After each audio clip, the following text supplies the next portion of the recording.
There's an accusation about Jay-Z and Diddy and a teenager, 13-year-old teenager. Right. And we were speaking about just the statement. Right. The statement, you were saying you felt like that was calculated. The statement is something from, you can tell it was written by a lawyer. 2020, y'all. Yeah. And it's different than when it was 2016. You know, the game has been elevated. As we can tell, there's no expense being spared. We had a black billionaires lunch. You understand? Right. And we here together, and we're going to keep staying together. We getting tighter. You know what I'm saying? There's only one person. Oh, go on. And I call him Sean. That's Jay-Z. We call each other Sean. Okay. Yeah. Nobody else could call me Sean. He's the only person who's Sean approved. There's not a single person that outside of family. That should be outside of my mother. Okay, That should be calling me. Y'all, Jay-Z is allegedly spiraling over the Diddy documentary, and insiders claim things have gotten tense behind the scenes.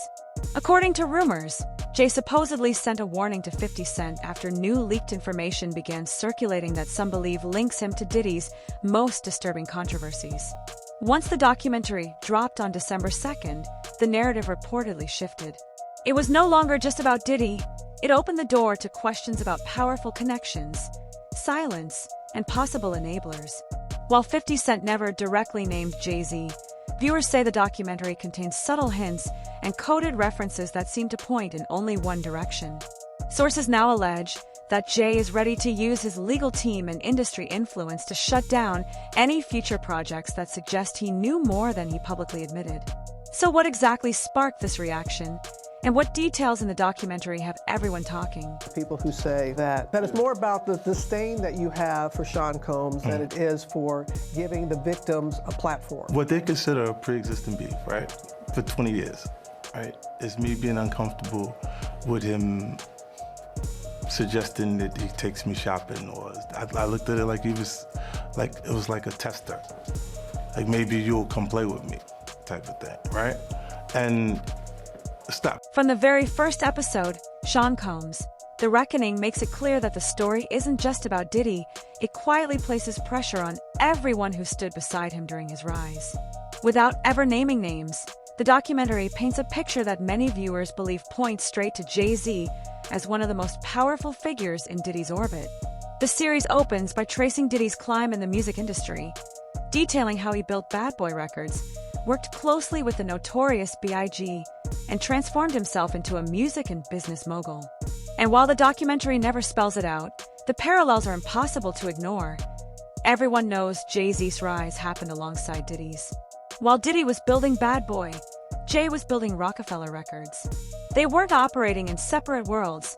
They were moving through the same rooms, sitting at the same tables, and navigating the same elite power circles. That shared history is exactly why the timing of this documentary couldn't be worse for Jay's public image. Back in December 2024, Jay narrowly avoided a major legal disaster when an accuser abruptly dropped a lawsuit that had tied him to a disturbing situation allegedly involving Diddy. The case was withdrawn with prejudice, meaning it was permanently closed.